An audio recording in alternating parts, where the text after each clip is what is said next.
קהל נכבד,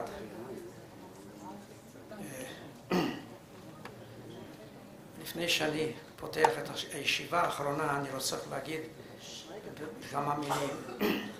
שביום הראשון חילקו פרסים לאנשים שהצטיינו בפעילות למען היהדות ההונגרית ולמען היהדות בכלל. לדעתי מגיע לכולכם פרס שנשארתם לישיבה האחרונה, ואני מקווה שגם תהיה לכם סבלנות לשמוע עד הסוף את 3 ההרצאות שאנחנו נשמע היום. ועכשיו משהו יותר רשמי. אני מתכבד לפתוח את המושב האחרון, אז אוטול שאולשת, של הכנס החשוב, המעניין והמאתגר, תמיד הונגרים. מינדיג מדירוק. יומיים של הרצאות מעניינות ומחכימות על יהדות הונגריה בעבר, בהווה ובעתיד. לפני שאציג את הדוברות והדוברים במושב זה, ארשה לעצמי להעיר מספר הערות אישיות, מעט מאוד. אני לא הייתי אמור להיות יושב ראש של מושב זה, אני רק ממלא מקום שהמארגנים מצאו ברגע האחרון. ואף על פי כן, בתור זקן חברי הסגל ההונגרים של אוניברסיטת בר-אילן, שלקח חלק פעיל בשואת יהודי הונגריה, זכה לעלות ארצה עוד לפני קום המדינה, וזכה ללמוד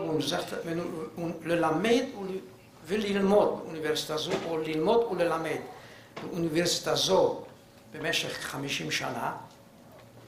אני שמח שניתנה לי ההזדמנות להשתתף בכנס הזה, וגם לחתום אותו. בתור מי ששרד את השואה, שב לעיר מולדתו סרבש, וזכה ליהנות 2 ימים מן הסיוע של הג'וינט. היגר מהונגריה לארץ ישראל, מצא בבית חדש והקים בה משפחה לתפארת. חוויתי בעצמי כמה מן הטראומות שנשמע עליהן משתי החוקרות הנכבדות של המושב הזה. ומאחר שיש לי גם קצת חוש הומור, אני מכיר משהו מן ההומור וההוואי של התפוצה ההונגרית. לפיכך, הגם שאיני היסטוריון, סוציולוג או פסיכולוג, אני שמח להיות יושב ראש במושב הזה. עד כאן רק ההקדמה, ועכשיו להרצאה הראשונה. הגם ששתיים מן ההרצאות יינתנו באנגלית, אציג כל מרצה ומרצה בעברית. ושתי המרצות כבר סלחו לי. את ההרצאה הראשונה נשמע מפי דוקטור קטה בוהוש מאוניברסיטת גיאורג-אוגוסט גוטינגן, אחת מהאוניברסיטאות הגדולות בגרמניה. דוקטור בוהוש קיבלה את הדוקטורט שלה מן ה-Central European University בבודפשט. עבודת הדוקטור שלה עסק ביחסים בין המשטר הקומוניסטי והבעיה היהודית.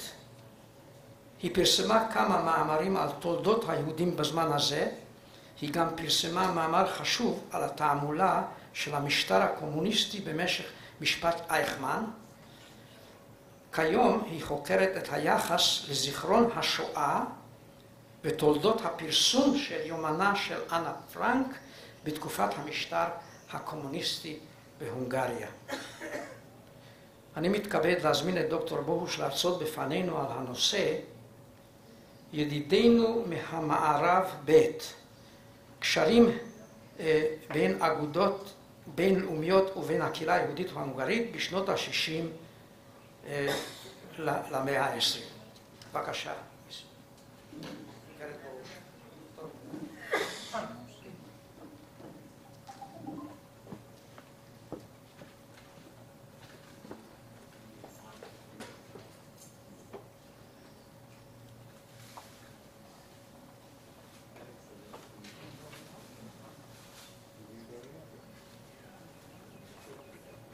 ערב טוב. Jó estét kívánok, good evening for everyone. Thank you for persevering until the very last panel here. I will try to do my best to be interesting.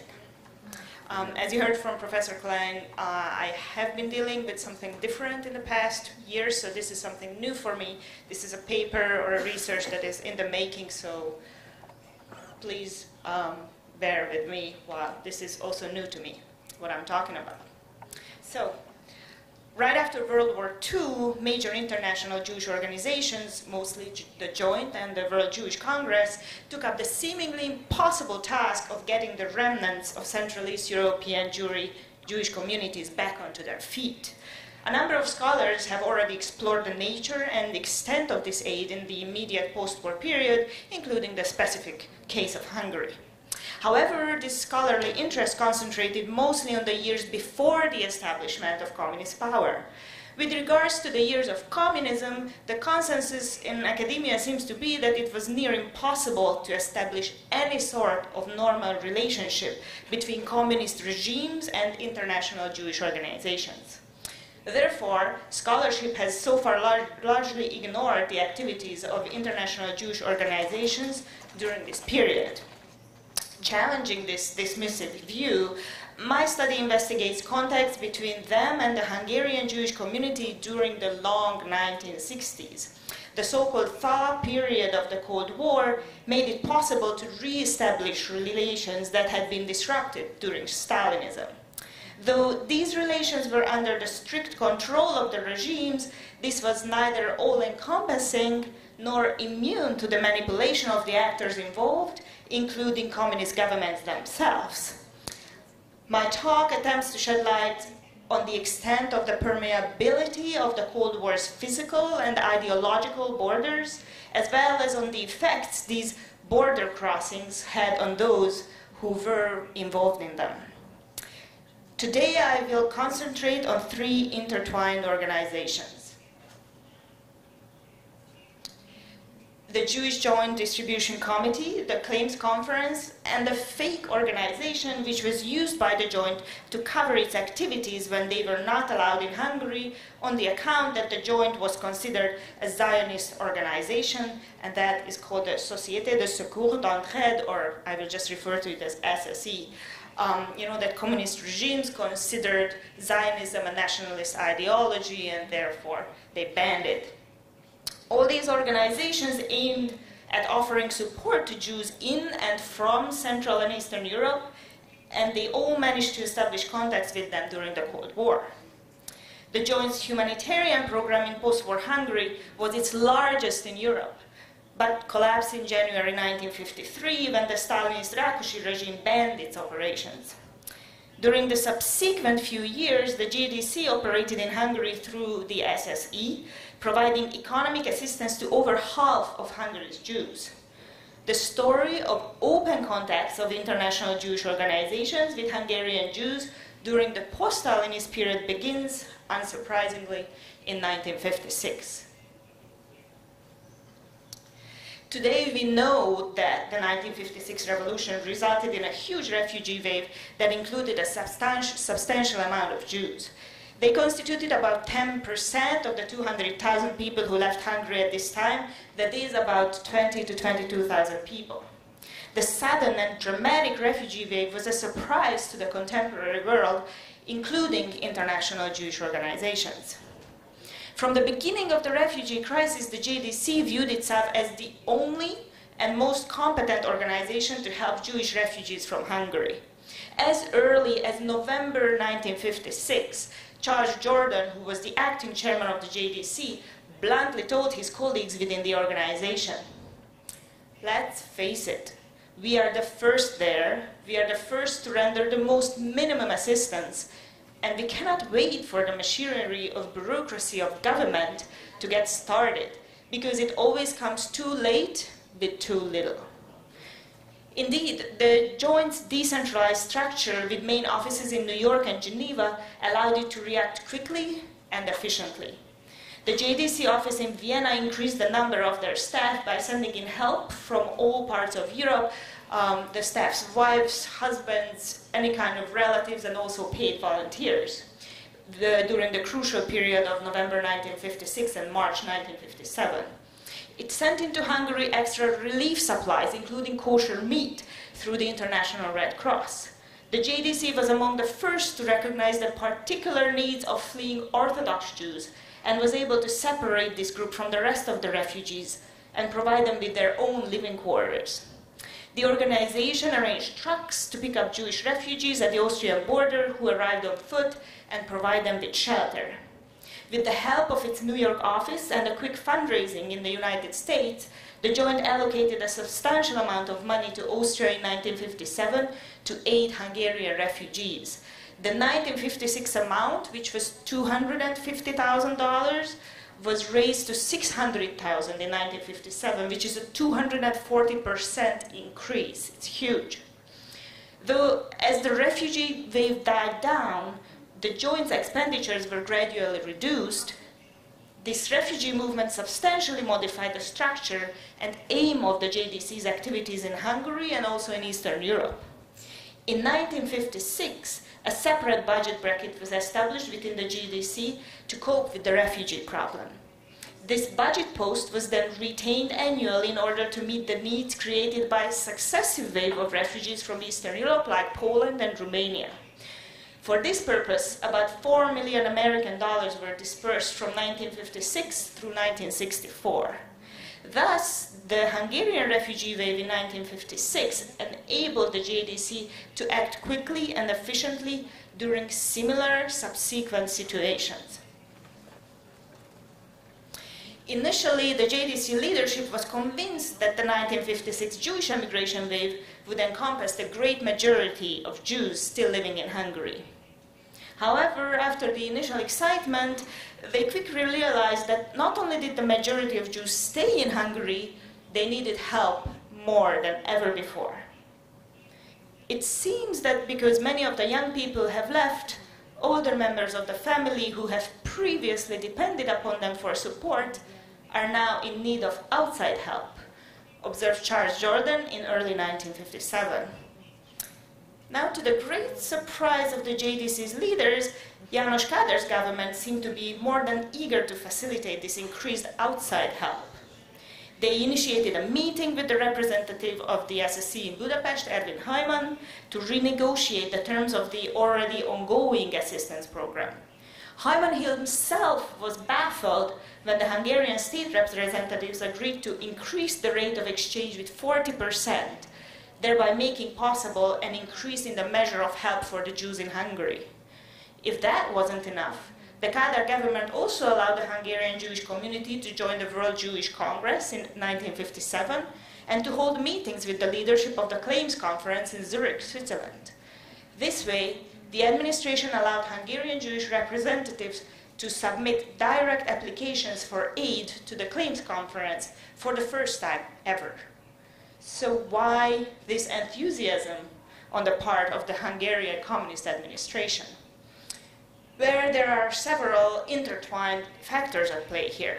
First of all, the Hungarian authorities were hoping for material benefits, money. Most importantly, they were hoping that with the help of the Claims Conference, claims of Hungarian Jews against the IG Farben factory could be established and against the German government for indemnification. Second, the Hungarian government was hoping to break out of isolation it experienced in the international diplomatic arena at this time, and the Jewish world was considered to be one important factor in the world public opinion. Third, the attitude of the Hungarian government may also have been motivated by the deterioration of its relations, whether by free will or under compulsion, with the State of Israel. It may well have been that the Kádár administration wanted to outbalance and to a certain degree compensate this attitude by allowing contacts with world Jewry. If the Hungarian government tried to establish contacts with international Jewish organizations to break out of isolation, the leadership of the country's Jewish community had rather similar goals in mind. Apparently, the Hungarian Jewish representatives in Zurich basically bullied Nachum Goldman into a promise for a grant of $10,000 to show off to their government. With successful initial negotiations, they hope to increase their maneuvering space allowed by the regime to establish further relations with other Western Jewish organizations. The Joint, in turn, hoped that the Hungarian affiliation would serve as a precedent for other Eastern European countries, and that Hungarian Jewry could help them establish relations with one community that they really wanted to reach, Soviet Jews. While all actors concerned may have had mostly these materialistic and concrete goals in mind, the establishment of relations had other, largely unseen results as well. The $10,000 aid that I mentioned, which was provided for cultural purposes by the Claves Conference, was later increased to $26,000 and then eventually to $36,000 in the early 1960s. Altogether, the Claims Conference spent around $270,000 in Hungary until 1964. The program ended up supporting costs associated with publications prepared by the Jewish community that addressed the history of the Shoah, such as several collections of documents from the period of Hungary's German occupation, or a bibliography of works on the Jewish catastrophe. At this time, these were the only publications appearing in the country that dealt with the issue. Thus, the Claims Conference, though indirectly, played an important role in facilitating the development of Shoah memory. This subject, for both ideological and political reasons, was not prioritized by the communist regime at all, because it interpreted World War II as a fight between fascism and anti-fascism. But the establishment of relations with the World Jewish Congress had other, largely unexpected consequences as well. Upon returning from his visit to Hungary, director of the Geneva office Gerhard Riegner informed his colleagues that his visit constituted a major event in the eyes of the Jews of Hungary and symbolized the resumption of their relations with world Jewry. Riegner was told that the pure fact that the representative of the Congress was visiting them with the official approval of the state authorities had given the whole community an uplift and a new sense of belonging. Riegner's reference to Israel during a lecture also evoked enthusiasm. When I spoke of the sympathy for or strong support to the state of Israel, a spontaneous applause broke out, the length of which made me even feel a little uncomfortable, he wrote in his report about his visit. The World Jewish Congress's main goal in the late 1950s and 1960s was to monitor whether Jewish communities around the world received adequate religious and cultural rights by the states they were living in. But the Hungarian Kádár administration, through the Jewish representatives, used the membership in the WJC as an arena to express certain highly political opinions, even if they were not closely related to WJC agendas. The issues addressed this way included the demand for Israel's neutrality in international political affairs and the rather hypocritical propagation of world peace. As a result, Cold War antagonisms were reproduced within the WJC because of its structure, which consisted of national Jewish delegations. As Nachum Goldman remarked to the Hungarian delegates during a private meeting, not only you have to adapt to the policies of your Ministry of Foreign Affairs. The American and Israeli delegation cannot deviate from the main principles of their ministries of foreign affairs either, he warned the Hungarian representatives. Therefore, the Congress's structure was a significant liability that prevented the organization to involve East European Jewish delegates in a consistent manner. The promising beginnings of the new relations with the Congress met an abrupt end. In the face of growing evidence of anti-Semitism in the Soviet Union, the World Jewish Congress decided to speak up for Soviet Jewry. The organization addressed the USSR to provide Soviet Jews with the institutional framework that was necessary for maintaining Jewish life and culture. The Hungarian Jewish community resigned its membership in the WJC shortly after these developments. in July 1960. From the year before, state authorities were not viewing the WJC favorably.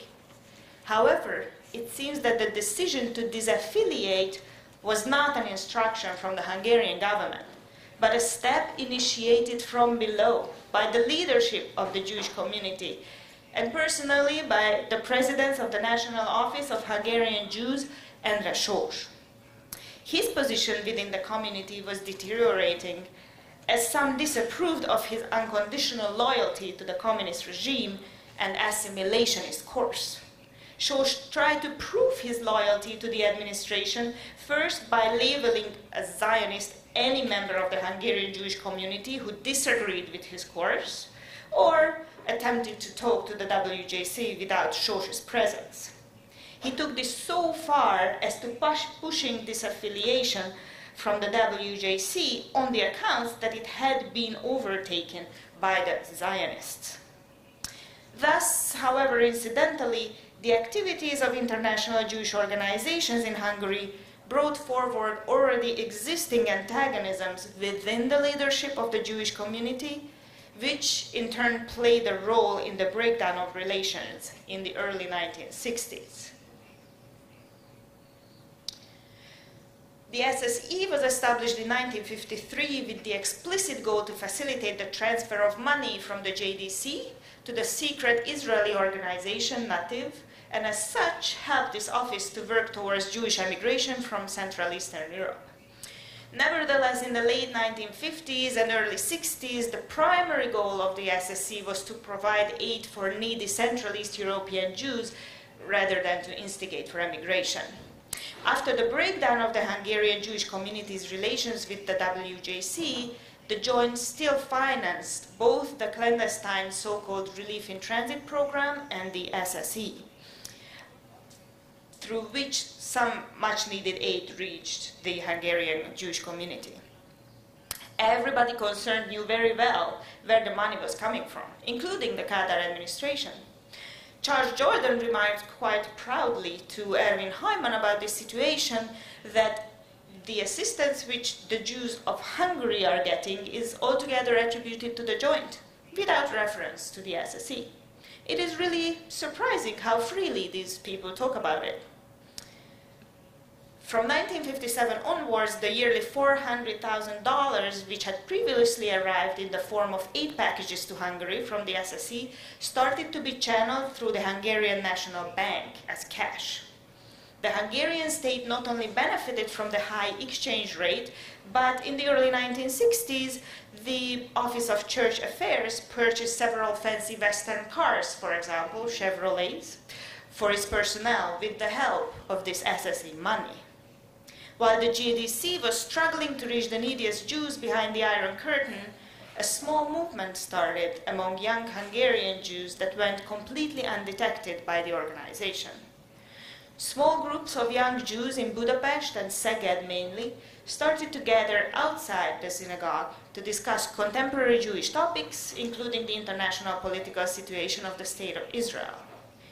In fact, these rather informal gatherings were the first attempts by a generation of Jews born after the Shoah to define their Jewish identities in different terms than their parents.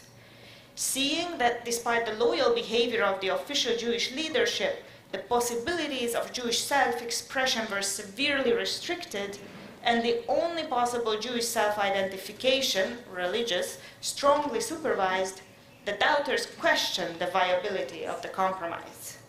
They pointed out the need for a new self-definition for the Jewish community.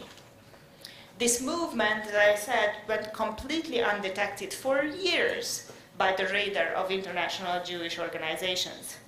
As late as 1972, the representatives of the GDC were baffled why at Shavuot all the 30 synagogues in Budapest were full, and to a great extent with young people. They talked about the sudden renaissance of Yiddish and Jewish culture, especially among the young. It was a certain small renaissance, but not as sudden as the Joint perceived it to be. These young Jews did not go to international Jewish organizations for help. They wanted to define their Jewishness on their own terms. Now, to conclude, it is true that it was extremely hard for international Jewish organizations to establish normal relations with Jewish communities behind the Iron Curtain. The Hungarian Kada regime did not want to openly cooperate with the JDC and manipulated all relations for material gains and to push certain political, ideological agendas. However, that does not mean that these relations were insignificant. Besides being the only one to provide aid for the neediest Jews, the Joint was able to react quickly in times of crisis, such as in 1956, as a result of its decentralized structure, much quicker than governmental or intergovernmental organizations. The relations with international Jewish organizations also had unexpected results, as much as they strengthened the identities of Hungarian Jews when the communist regime was trying to limit it. In the end, even though the small renewal movement of young Hungarian Jews went largely undetected by international Jewish organizations, indirectly, they did contribute to its birth. Thank you.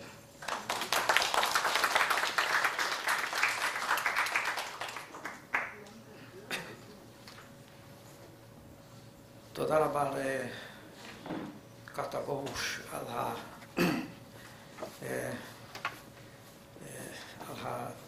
ההרצאה המעניינת הזאת. אפשר ללמוד ממנה שכל כמה שהמשטר הקומוניסטי היה קשה ואכזרי, לא הגיע עד לרמה של הנאצים. בזמן הנאצים לא יכלו לעשות שום דבר. הג'וינט לא היה יכול לתמוך ביהודים כמו שתמך בהם וכו'. אז אנחנו מכירים את זה. אני רק רוצה לספר איזו אנקדוטה אישית מאוד קצרה שלי היה עם המשטר הקומוניסטי. בסביבות משהו אחרי מלחמת יום כיפור או משהו כזה, הם ארגנו איזה כנס בינלאומי למזרחנים. ומאחר וישראל הייתה עד אז עדיין מדינה סוציאליסטית, אז הזמינו גם את החוקרים מישראל לכנס הזה.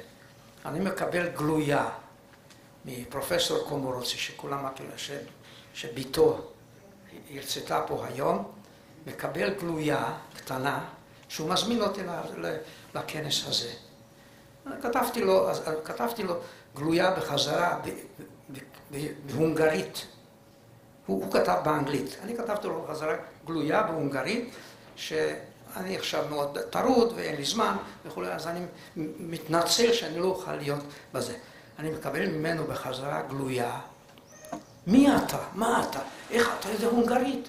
כן, הוא הכיר אותי בתור שומרולוג, ידוע בעולם, אבל לא חלם שאני הונגרי. תכתוב לי גלויה בכתב ידך.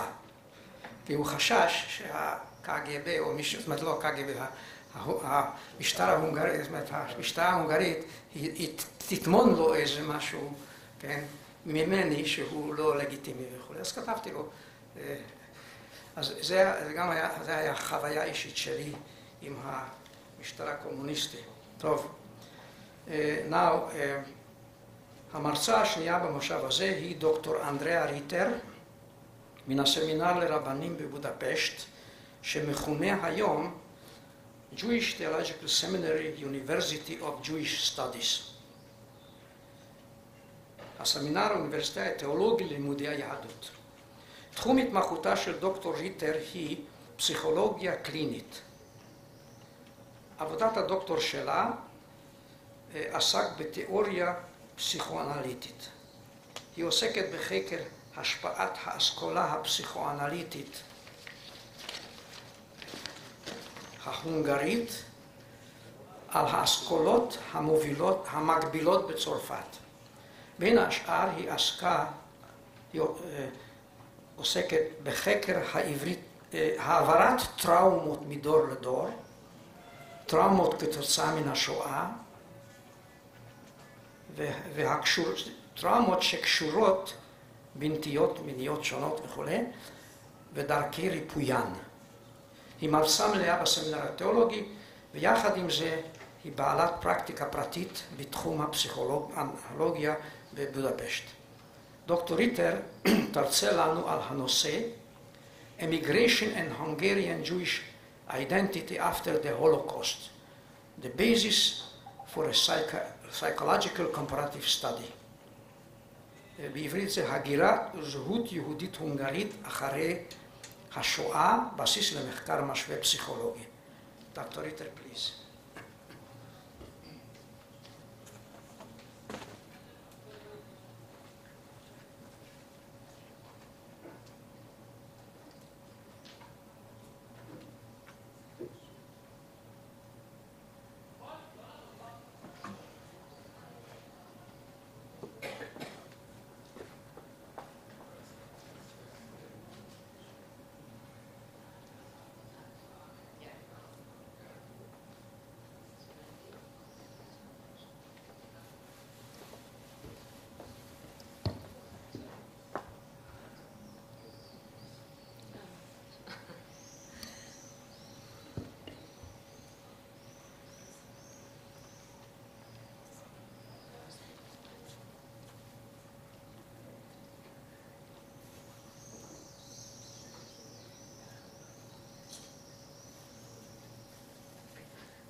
Thank you so much.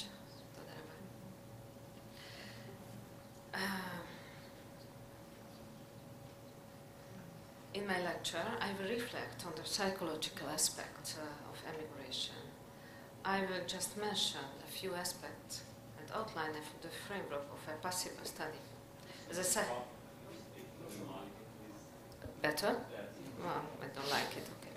As a psychologist, I have been engaged in the theory and practice of transgeneral trauma effects and their treatment opportunity.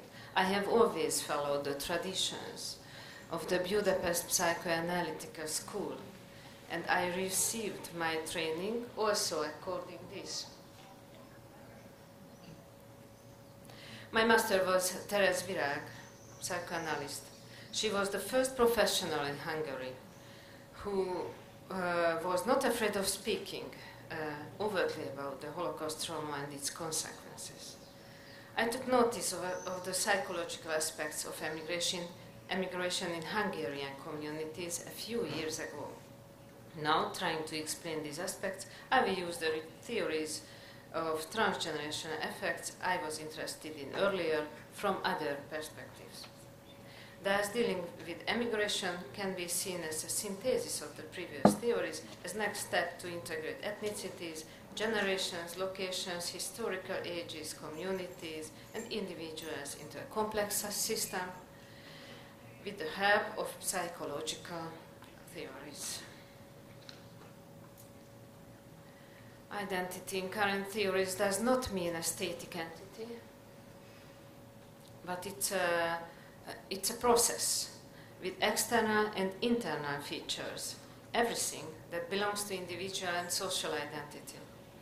These identities are in change affected by individual life stories, the historical age, the social environment, and personal and social relationships. It forms a complex set. An individual may take on different identities in different situations, and these roles may be contradictory. The ego experiences the consistent identity in its narratives that is perceived as a process and a narrated individual life story.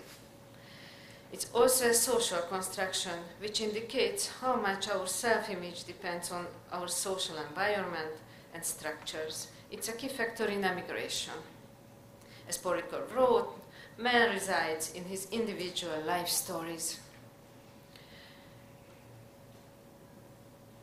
Due to various, usually external threats, situations posing a threat to self-identity may appear where the individual and social identity is challenged. It occurred during persecution of Jews as well. Social identity, that is how people see us, is threatened. Our self-image differs from image projected on us by other people. And ethnic identity gains sole significance to the detriment of self-identity, and due to the lack of other characteristics, ethnic identity becomes dominant and dysfunctional. People lose their self-identity that distinguishes them from other people. Along with social identity, self-identity is also impaired. The roles are not my desired or achieved ones. Life stories are burdened with grave traumas, and due to adaptation and external threats, my traits are not authentic, even for myself. A cognitive dissonance comes into being between what I think of myself and what others say about me. With the passing of the threat, our ordinary complex identity must be built up again. The identity field, so-called identity field, becomes differentiated again. New roles, new social relationships are formed, but that slowly conceal traumatized personality parts. They are concealed, but they cannot be made undone. The injuries caused by traumas are isolated without elaboration in certain parts of the personality. At this point, I would like to refer to two Hungarian-born emigrant psychoanalysts, in particular Nicholas Abraham and Maria Török. Both of them emigrated to France, Abraham before and Török after the World War II. They met there, got married, and from this time on, they worked together and developed their theories. From the aspect of our current topic, their crypt and phantom theory is important. They worked out their theory in the 50s. It's important. They named it a psychic crypt, referring to the situation when someone exiles memories of extreme trauma in a given moment without elaboration to a distant part of the psyche. These crypts sometimes send messages in a person's life in the form of various symptoms. The person who suffered traumas defend themselves and survive horrors psychologically this way. It was followed by the phantom theory, in reference to traumas of the next generation. Based on these traumas, confined in the crypt appears as a phantoms in the next generation. That is, the descendants with secondary traumatization suffer from unexplainable symptoms, as if they had also experienced the extreme situations. Bar-Own, Israeli psychologists, calls this conspiracy of silence. The indescribable and unspeakable pain penetrates into the communicative memory, and the silence is passed on to the second and third generation. Plenty of literature is available about passing down traumas and trauma elaboration of generations after the Holocaust. Today we know a lot about this, what we can use in our psychological work. Both Abraham and Török were of Jewish origin, though they did not mean to develop their theory for Holocaust survivors. Their work was permitted by the fact of Holocaust, and their theory can properly be used for this trauma. People who survived the Holocaust restarted their lives and rebuilt their complex identity. Some stayed at the location of trauma suffered, others emigrated to a new environment. Going further with the above theory, I think those who continued living at the location of the trauma had to apply a partly different coping strategy than those living the environment causing suffering. In my view, emigration can be considered an identity-building strategy at individual level, which becomes a group-level identity developing strategy. After the Holocaust returned home, in the socialism, Hungarian society did not function as a good mother and did not allow its members to get reintegrated from various aspects. Many were unable to continue living at the space where trauma was suffered and left the country. Reports of emigration researchers on Shoah supernarratives also support this idea. In this case, survival and emigration are merged in a supernarrative, that is, emigration after 1945 is brought into the same context of escape Shoah. This observation bears a strong resemblance to the crypt phantom theory described by Maria Turek. In this case, immigrants felt that obeying the survival instinct, the country where these horrors happen must be left and life must be continued if it has been granted to you. With survivors' children, however, their parents' sufferings become disembodied anxieties. Studies suggest that migration in Jews' descendants' lives may be caused by the Jewish origin of their parents. Descendants want to become detached from their own and their parents' anxieties. Migration is a means of unconscious detachment from the trauma. In psychoanalytic interpretation, guilty conscience felt because of surviving may also play a role, which may be nourished by the need of becoming emotionally detached from the grave story so that descendants can build up their own identities, their own lives. All this may be placed into the ideological background of being en route. That is the collective identity shaping story, the wandering Jew pattern or opportunity of fate. Let me demonstrate it with a joke, a Jewish joke, quoted by an immigration researcher. Is there really a collective identity where the wandering of Jews living in the diaspora is manifested as a nature and model of exiles? And now let me quote from the recently published poetry book of the new renewed גיאורג-אוגוסט, the leading character of the movie, Son of Saul. The poem is entitled Trans. The translation, by the way, is not an official literary translation. It's just for illustration. גיאורג allowed me to translate and to show you this part of his poem. Can a differentiation be made by the country of destination concerning emigrations? For instance, Israel's psychological reality is the motherland of collective memory. Security, the active protector, whose citizens are also active protectors. Also, this provides space and opportunity to elaborate trauma emotionally. It's also supported by some studies suggesting that the second generation of Israel managed to get integrated better and they function well. They are healthier both mentally and psychically, which means that the effect of trauma passed on manifested itself but to a lesser extent.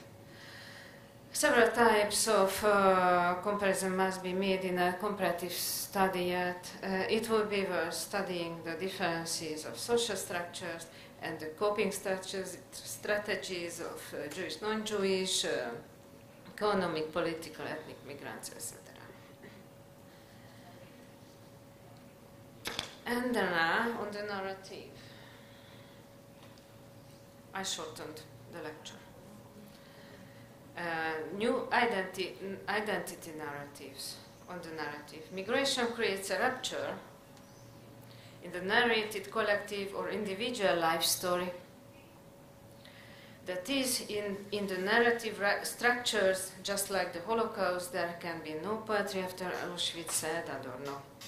The individual and collective identity narratives of Jewish people suffered multiple ruptures.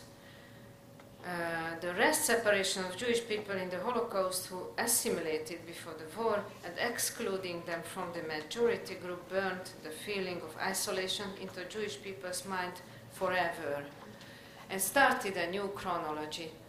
With emigrants, however, the starting point of the second chronology interfering with the first one is the emigration, arrival or eternal wandering. One of the major questions that migration literature has been concerned with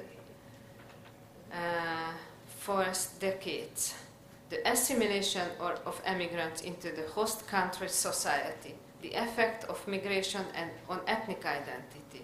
The stages of integration and assimilation were often depicted in multi-generational models. This host society expects migrant the latest possible integration, whereas the interest of the left country is that migrants retain their ethnic identity, retain and integrate into the new society simultaneously. Moving in space increases the urge for self-reflection. The questions, who am I, where am I from, and where I'm going, what living space would I like, arise already during the preparation of emigration. The pre-emigration identity, if it stays dominant, hinder integration.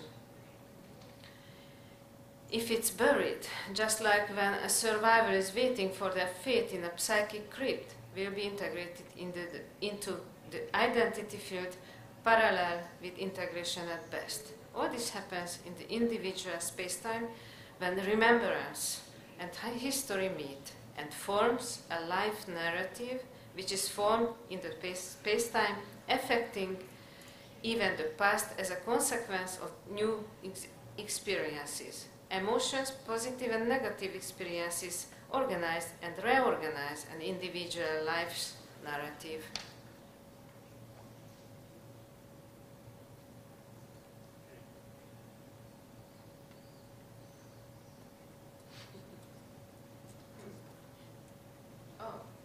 Okay, these are aspects, it's not so important. I wrote it. And finally, conclusion.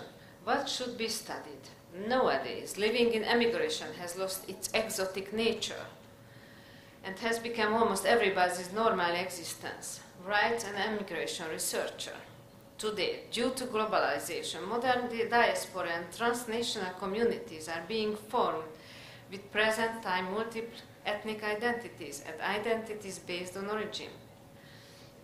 For this reason, the analysis of today's diasporas requires the consideration of aspects that did not exist formerly.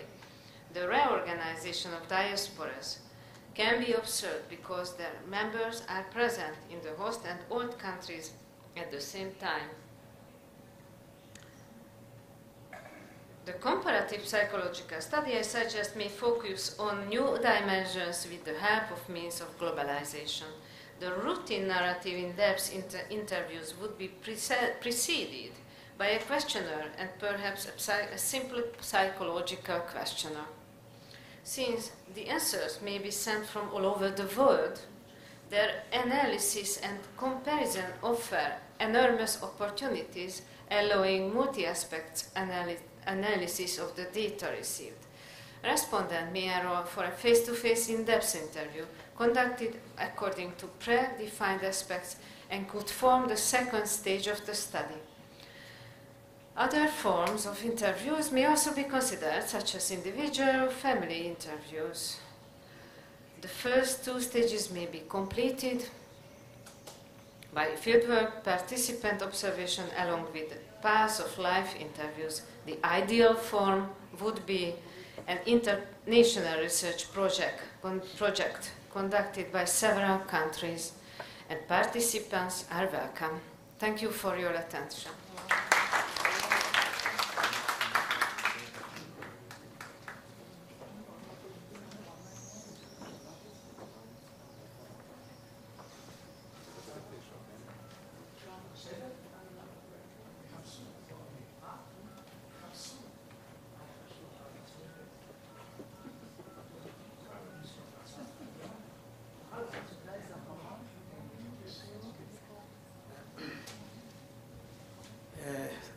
Thank you very much, Dr. Ritter, for your lecture.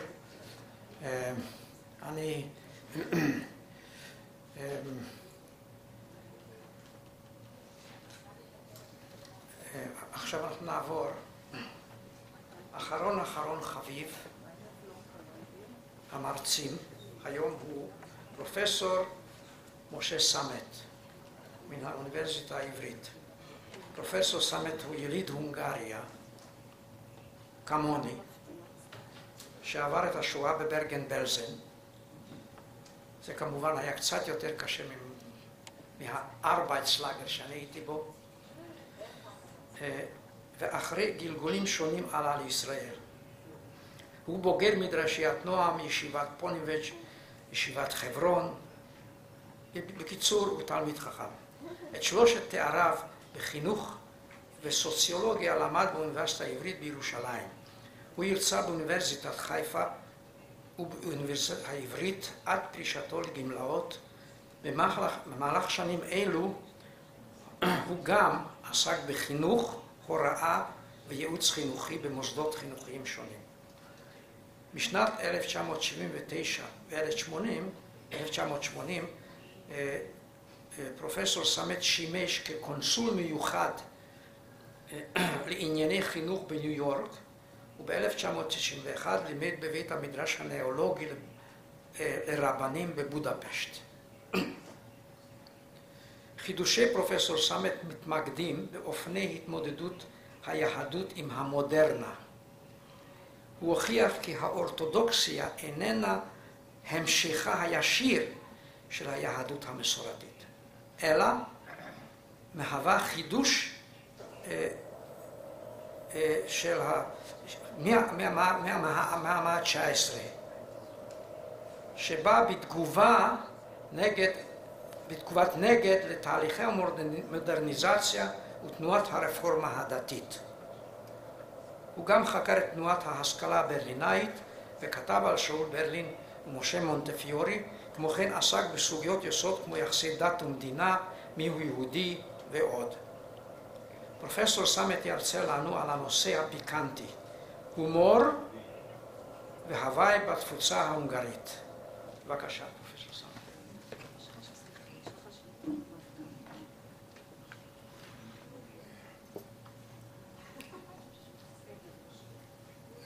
שלום. להרים? כן, להרים אותו בגובה שלך. עוד? עכשיו זה בסדר? אז אני לא יודע אם הדוקטור אוחיון נמצא פה. אני פה, אני מדבר איתך. זה אתה? אני לא הכרתי אותך. זה חלק מההומור. אז אתה רצית לאפיין בכלל את היהודים ההונגרים. יכולתי לפתור את זה במשפט אחד של עגנון, שכותב שההונגרים עובדים את בוראם מתוך בטן מלאה. זה מה שמאפיין, עם פרסרים בקיצור. אבל זה לא הכל, כי אני בעצמי, כפי שהזכרתם, עוסק בהלכה שפיתחו יהודי הונגריה, שמאפיין אותם חומרות. ההונגרים נוהגים להחמיר כל מה שאפשר.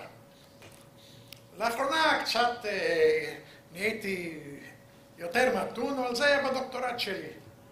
הראיתי שיש נודע ביהודה שעושה כל צדקה בעולם להקל, והחתם סופר קובע שחדש אסור מן התורה. סיסמה כמה שאין לה שום קשר להלכה הזאת במשנה, אבל הוא היה אומן הסיסמאות. והוא המציא סיסמאות. אז זה עניין הזה של החומרות. עכשיו יש גם המדריזציה. ההונגרים היו, הייתי אומר, הונגרים ברשות התורה. לפי האמרה השנונה של הרמב"ם. כי הם היו, הנה, לי יש שם הונגרי ולכל המשפחה יש שמות הונגריים. וכולם היינו פטריוטים נלהבים. למרות שאנחנו חיינו בארץ אנטישמית ביותר. אף על פי כן. אז זה גם כן דבר נוסף. מג'ריזציה, חומרות, עגנון. טוב, נסתפק בזה לדוקטור אוחיון. אז זה מאפיין את ההונגרים, האיש לא חולק. איש לא חולק. הומור ומוזיקה זה אופייני בכלל להונגרים, אפשר לומר. אבל יחד עם זה, אני חייב להזכיר פה ספר הומוריסטי מעולה, שנכתב בפרנקפורט, על יהודי פרנקפורט, זה זיכרונותיו של יקה, שתורגם מגרמנית לעברית על ידו סדן. אז אי אפשר להגיד שרק ההונגרים היה הומור. היה הומור גם ליקים המעמד הבינוני, בעלי בתים האמצעים במעלה. טוב, עכשיו, מאחר שאני לא יודע כמה כוח אישות, אז אני רוצה לעבור וזה פולקלור כמובן, של בית מדרש שטיבל חסידי, שאליו המשפחה שלי השתייכה, ואתם לא תאמינו איזה חופש היה שם לילדים להשתולל. אהבו את הילדים והילדים עשו שם, והמבוגרים נהנו מהילדים האלה. שווה כמה דוגמאות, וזה אני אכניס קצת אולי גם מוזיקה, כי גם המוזיקה היא אופיינית של מוזיקה הונגרית, שר אותה בתי הכנסת. אז אני אתחיל אולי מפני חתואייני. אז מפני חתואייני, אז הילדים התחילו לצעוק בקקטוסייני. אז זאת אומרת, זה היה, מי שיודע יידיש, יודע מה פירוש הדבר. שיר המעלות, היו שם הילדים שצעקו, שיר המולוץ, החזיר בוכה. שיר המעלות, זה בהונגרית. ואם תרצו, בתפילת ראש חודש, שבת ראש חודש, הילדים התחילו לחזן, הם מתעלים בחזן תמיד. צעקים לו, אתו יורצתו, שצריך להגיד אתו יורצתו. משום שהיה פעם איזה מארץ, במקום אתה יצרת, צעק אתה ירצת. אז הילדים לא ויתרו. אחר כך, בוא נספר לך משהו שקשור כבר בשמחת תורה. כמה שמחת תורה זה לא יאומן. אז יש, ואמרי הוישי עיני, לא הישייני, וקפצייני והצילייני מן הגויים. עכשיו כשהחזן רצה להגיד וקפצייני והצילייני, אז הילדים צעקו וקפצילייני, לחבר את שני הקפצים והצילייני, ואם החזן התעקש אז צעקו לו, תרח את הציבור, אתה מטריח על הציבור, אתה יכול לחבר את קפצינו והצילנו למילה אחת, למה אתה צריך להגיד שני מילים? זה מהחוכמות של הילדים. עכשיו לא היה חסר גם למבוגרים. המבוגרים, העניין הצניעות, אין להשוות את זה עם מה שהלך בפולין. של הפולנים, ההונגרים היו שטופים בזימה, פשוט מאוד. זה לא היה נכון, אבל ההונגרים, אתן לכם דוגמה, הרי תמיד הגברים, אנשים צריכות לטבול, כן? פעם ב-15 יום, 14 יום. אז הגברים היו, מזכירים להם את זה. איך היו מזכירים? צריכים את השיר, ויומדנו תננו תן.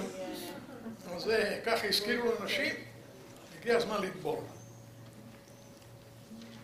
עכשיו,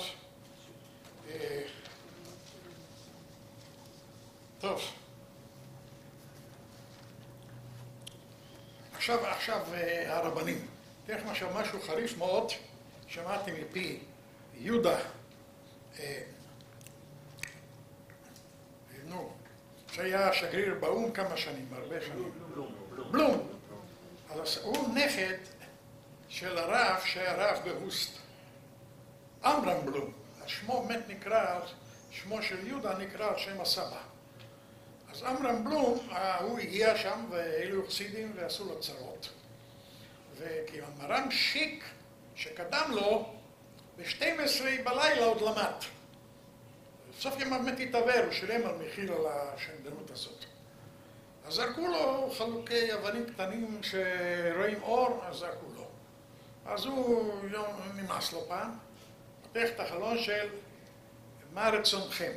מזכירים לו, המר"ם שיק, היה עוד לומד עכשיו, אתה כבר הלכת לישון.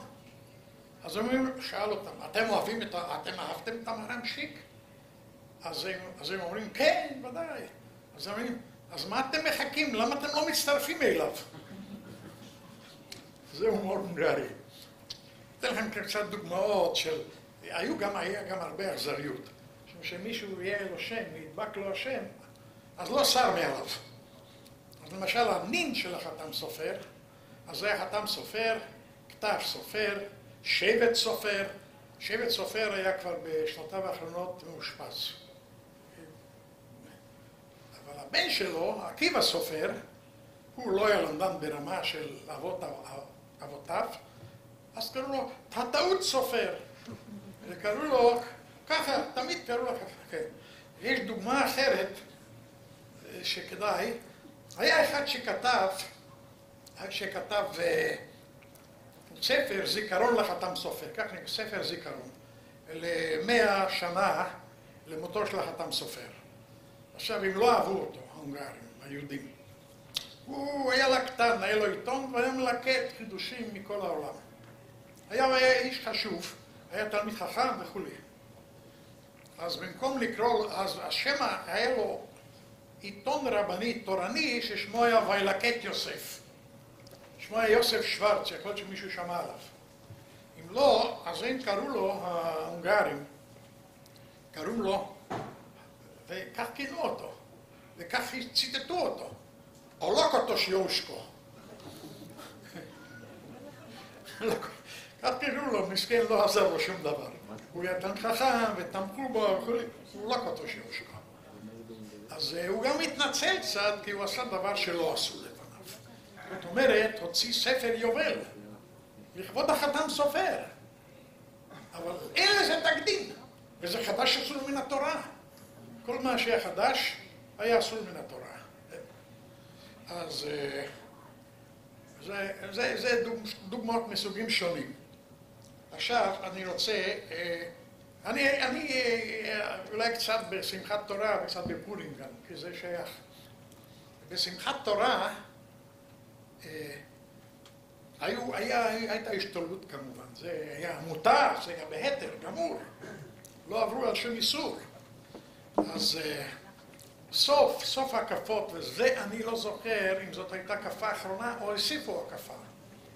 התחילו לשאול את שירי דברצן. בהונגריה, כל המחוזות, היה להם גאווה על דברים מסוימים, בעיקר תוצרת חקלאית כזאת או אחרת, ודברצן הייתה מרכז גידול תרנגולי ההודו. לא העיר, אלא הכפרים בסביבה.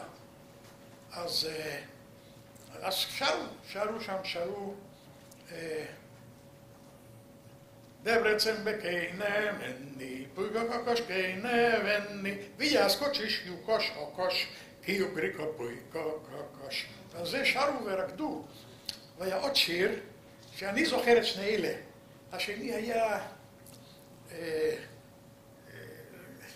נמלות תמי נלתם, שוקד לו דברצן.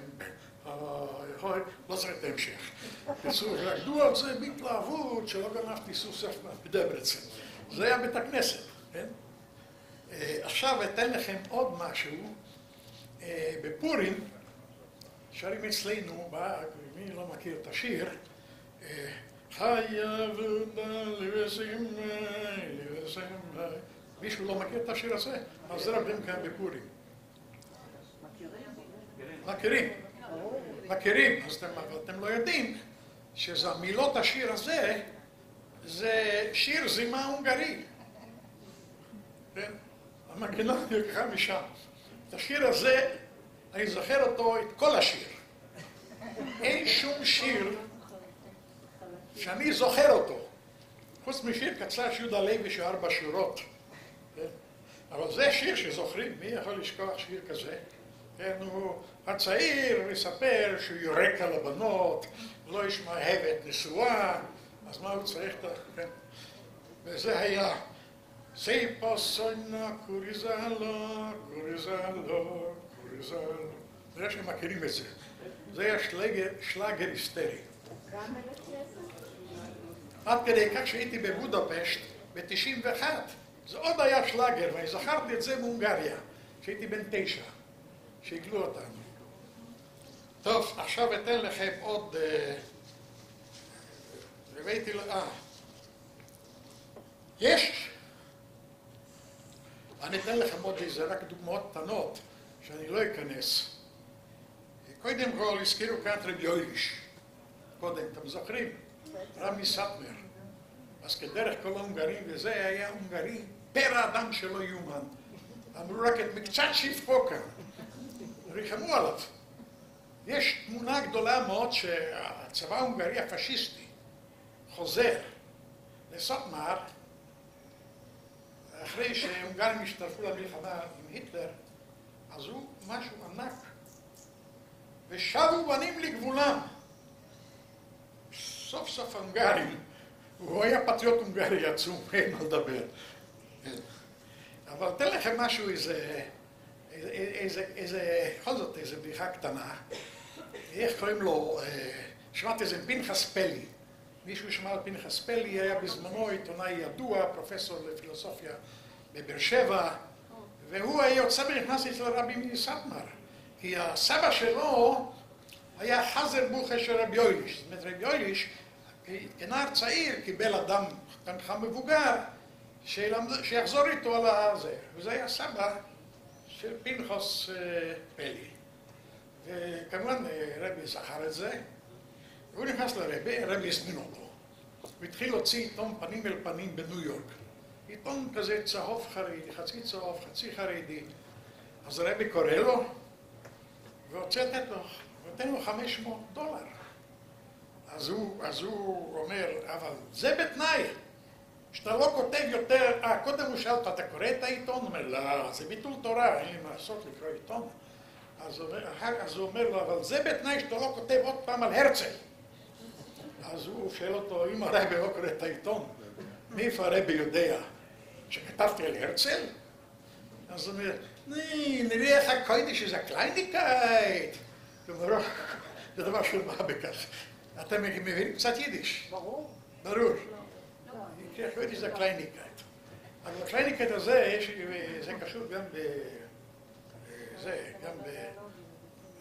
טוב, אני אספר לכם בדיחה גסה. סוף כל סוף, אגב, היהודי הונגריה לא הזהירו את רגלם מאותם היכלי עומק מאוכלסות על ידי שיקסס, יפהפיות וכו'. זה עדיין מקובל. וכתבו לבית הילדים העמידים, להורים, נותנים דין וחשבון. מה הם צריכים את הכסף? אז תמיד בסוף היה, וכי אדם עץ השדה, אנחנו עושים בעץ, צריך את זה. עכשיו, רואים יהודי, תופסים אותו ליד הכניסה, השואלים, ועם טלית, אז שואלים אותו, מה זה? אז הוא אומר, אז את מגפלן, לאיברבלייב נוף שבס. זה שאלה שבת. אז שואלים אותו, אבל עוד היום גדול. אז הוא אומר, in תוספת שבס הקלייניקאית, חייבים להוסיף לשבת. אז הוא אומר, הוא מוסיף על השבת, כי זה מצווה על פי הדין. טוב, עכשיו, אתן לכם קצת דוגמה, יש עוד זמן, לא הרבה, אתה תגיד לי מתי שאתה רוצה להפסיק, אני לא רוצה לעלות אותו. עוד 5 דקות. אני לא הזכרתי פה את גדול הדור שאותך איתנו. האוניברסיטה העברית הייתה גם מלאה פרופסורים בכימיה עד היום הזה, אנשים לנדנים מופלגים שהיו הונגרים. על פי המבטא יכולת לדעת את זה. שואלים נהיה מבטא, אבל שאלתי אותו, כשהכרתי את הליבני לפני 20-30 שנה, אני הייתי רב של פורים 60 שנה, יותר. אז כך שאני הומוריסט על פי מקצועי. אז ליבני סיפר לי, ביקשתי אותו פורים תוירה של סיגט, הוא בא מסיגט, אז הוא התחיל עם, אני לא אספר אותו, זה שיעורי בית. אז השאלה היא, למה יעקב אבינו לא הרג את רבי מאיר? אתם לא מבינים. זאת השאלה, אבל זה יש פלפול עצום. למה היה צריך להרוג את רבי מאיר? כי הוא מזרעו של אדומי הזה, הקיסר המשוגע הזה ששרף את העיר. כתוב בגמרא שהוא מזרע מצאצאיו. ואז יעקב אומר, כתוב ויירא ויצר. פחד שימות בעימות עם עשיו, הוא פחד שיהרוג את עשיו, גם זה הפחיד אותו. אז אני שואל, מה אכפת לו להרוג את עשיו? את הרשע הזה. לעבוד רשעים מרינה אנדראה. אז התשובה היא שהיה צריך את רבי מאיר, ועוד יצא ממנו הקיסר המטורף הזה. אז הוא אומר שהיה צריך את רבי מאיר להציל את יהודי פרס ומדי. שכתוב הרי שאותו הדור נגזר להם תליה על שונאים של ישראל, את ישראל באותו הדור, וניצלו. בזכות מי ניצלו? בזכות רבי מאיר. בזכות מה? בזכות דעה של רבי מאיר בגמרא, כן? שחושבים למיעוט וכו'. אז זה מה שהציל אותו, ומה שהם צריכים אותו. אבל אז עונים חכמי הונגריה, אבל אין הלכה כרבי מאיר. אז מה אכפת לו להרוג את רבי מאיר? בטח אין הלכה כמוהו. טוב. ואחר כך מחפשים רבי מאירים שבזכותם ניצלו יהודי פרס ומדי. אז אני לא אעלה אתכם עם כל המושגים תלמודיים, אבל העניין הוא שבסוף מגיעים למסקנה שכל מקום שרבי מאיר יכול להועיל, הוא לא מועיל, כי ההלכה לא כמותו. בסוף הגיעו למסקנה שלפני מתן תורה ההלכה הייתה כרבי מאיר. מביאים ראיה. הראיה היא שמשמאי, יודעים ששמאי ההלכה היא לא כמותו, אבל העידנה, אבל עתיד לבוא הלכה כשמאי. אז אותו דבר, רבי מאיר העידנה, לא ההלכה כמותו, אבל עתיד לבוא הלכה כרבי מאיר, שהוא נפסל להלכה מטעמים לא ענייניים, כמו שמאי, אז אפשר להגיד שגם לפני מתן תורה ההלכה הייתה כרבי מאיר. מביא לך עכשיו רק את הסוף, זה אגב דרשה של 3 שעה, זה לא, אני קיצרתי. אז מה הראיה? רבי מאיר, אז שלפני מתן תורה, אז יש פלפול עצום של אחד מגדולי הונגריה, ואז הבן הקטן, היניק וחכים, שעוד יונק, שמביאים אותו לבית הכנסת, אמא מביאה, שישמע דברי תורה, כן? אז הוא אומר, הפלפלנים, הפלפולות הפסיקו לעולם. פשיטה שההלכה היא כרבי מאיר לפני מתן תורה. אז שואלים אותו למה? אם תמצא לומר שלפני מתן תורה גם לא הלכה כרבי מאיר, אז מה אכפת יעקב אבינו להרוג אותו? טוב, זה שמעתי ממנו. טוב, מה עוד? רבי יויליש, הליבני, יש לי אולי עוד כמה דברים, אבל אין לי הרבה זמן. יש לי עוד זמן? עוד בדיחה.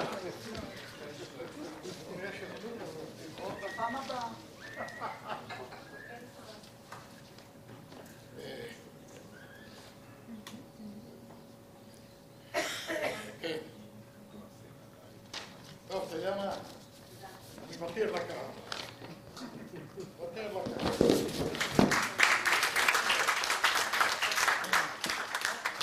לפני שאנחנו חותמים את הכנס הזה, אז תרשו לי רק להגיד 3 הערות קצרות ואתם כבר תשוחררו. אוקיי, קודם כל, תודה רבה לפרופסור סמט שהתיר עלינו דרשות של פורים. פורים תוירה. אוקיי?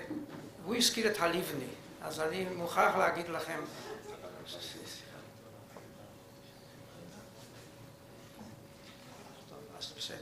טוב, אז אני רק מסכם את הישיבה הזו. הוא הזכיר את הליבני, אז אני מוכרח לספר לכם ששמעתי מהליבני אמרה אחת באמת מעניינת מאוד. העברי טוען שכשהוא בבית הכנסת, יש לו עם מי להתפלל, אבל אין לו עם מי לדבר. כי הרי אף אחד לא חוקר כמוהו בתלמוד וכו' וכו'. באוניברסיטה יש עם מי לדבר, אבל אין עם מי להתפלל, כך הוא היה אומר תמיד. טוב, אנחנו מודים למארגני האיש, זאת אומרת, אני בתור הקהל, כן? מודים בשם הקהל, כי גם אני בין הקהל, אני לא הרציתי פה, מודים למארגני, כל מארגני הכנס המעניין והנפלא הזה, וגם למרצים, וגם לאוניברסיטה, וכמובן, התודה העיקרית מגיעה לקהל שישב בסבלנות, בין אם ההרצאות היו מעניינות, בין אם לא, בין אם הבינו אותם, בין אם לא הבינו אותם וכו', אז כולם תודה.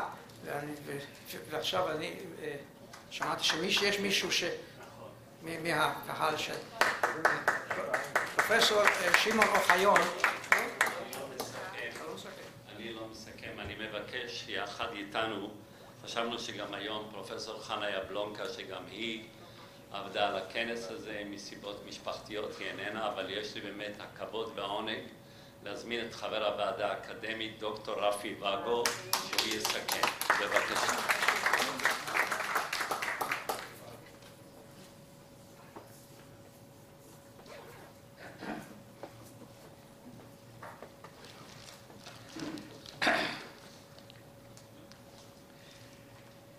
כיצד ניתן לסכם בתוך 4.5 דקות שקיבלתי כנס אשר עסק החל משומן אבז דרך ממשלת אורבן ועד לפרופסור סטנדאפיסט.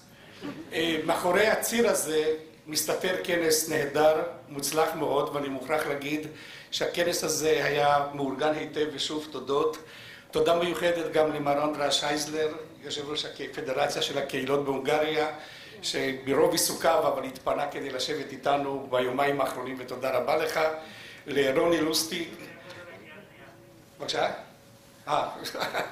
ורוני לוסטיג, אשר ייצג בכבוד לא רק בארגון אלא גם את המוזיאון של ארצות דוברות הונגרית. הכנס הזה היה דמוקרטי למדי עד גבול מסוים, כיוון שאנחנו פרסמנו קול קורא להרצאות כפי שקראו לא פעם בכנסים. וההיענות הייתה עצומה. אנחנו לא ציפינו, זה בעצם מין משאל עם שלא תכננו אותו, כאשר קיבלנו ממש עשרות של הצעות. אני בטוח שיש חברים כאלו שאולי נעלבו, שלא הצלחנו לכלול אותם בתוך המבנה של המושבים השונים, הפאנלים השונים, בגלל עומס של המושבים, הפריסה של הנושאים וכו'. אבל סך הכל הייתה היענות עצומה. ואם הכוונה ההתחלתית הייתה שלנו, הייתה כוונה שלנו והייתה כוונה כזאת, להכניס מימד רב תחומי, רב אזורי, רב כרונולוגי, אני חושב שהכנס הזה הצליח להשיג את המטרות הללו. אמש נעדרתי מן המושבים האחרונים, כיוון שהייתי מוזמן לאירוע אצל שגרירת רומניה, ולעשות קצת פרובוקציה לחברים הרומנים שלנו, אמרתי שאני בא עכשיו מכנס כולנו הונגרים. מישהי, נולדתי בטרנסילבניה, בקלוז' קולוז'בר, מישהי ענתה לי, אבל חשבנו שאתה תמיד רומני. אמרתי לה, זה בדיוק הכנס שלנו, בעיית הזהות של יהודי הונגריה, שלא רק הונגריה המולדת, הונגריה אוניברסיטת, אלא כל אותם האזורים דוברי הונגרית. אני חושב שאנחנו השגנו את המטרה שלנו, כיוון שמצד אחד שמרנו גם על הרמה האקדמית, ומצד שני גם לפי ההיענות של הציבור הרחב, מה שנקרא, ואני שמח מאוד שדוקטור אוחיון מצליח לארגן כנסים במרכז דהאן בשנים האחרונות, ולא רק מאז פעילות המכון, ואני כבר השתתפתי באירוע קודם על יהדות הונגריה, כך שאני חושב שהדרך פתוחה לכנסים נוספים. יש לי הרגשה, מתוך היכרות עם חלק מן הנושאים, כי כולנו למדנו פה הרבה, שבעצם קיבלנו גם רעיונות להמשך המחקרים. כמו כן, תמיד בכנסים מהסוג הזה, שזה כנס בינלאומי, מדובר פה גם בקשר החברתי והמפגש בין החוקרים בתחומים השונים. כך שאנחנו לא היינו מעל במגדל השן האקדמי, אני חושב שאנחנו דיברנו בגובה העיניים עם החברים השונים, עם הקהל הרחב, ואם שמתם לב תמיד בהפסקות או באמצע הרצאות, היה תמיד מישהו ששאל עוד שאלות ורצה לדעת עוד פרטים. אני גם מבקש להודות לאורה, אורה נמצאת כאן, כן, כמובן, והצוות שלה. ניסיתי קשה מאוד להוציא את אורה משיווי משקלה, כי אני נודניק לא קטן, וכל פעם שלחתי לה אימיילים עם שאלות די מטופשות סך הכל. איך אני אמצא את אולם מינץ? ולהפתעתי הרבה, לא, בעצם לא הפתעתי, כבר למדתי את הפסיכולוגיה שלה, תוך 3 דקות הייתי מקבל תשובה בכיף רפי, עם סימן של חיוך כזה במייל. תודה רבה לך אורה על הסבלנות, כי אני בטוח שלא הייתי הנודניק היחידי שפנה עם שאלות מסוג הזה, ואיפה אוכלים ארוחת צהריים, לאן אנחנו מגיעים וכו'. תודה רבה לקהל הרחב, תודה רבה לכם, ולחברי המושב האחרון.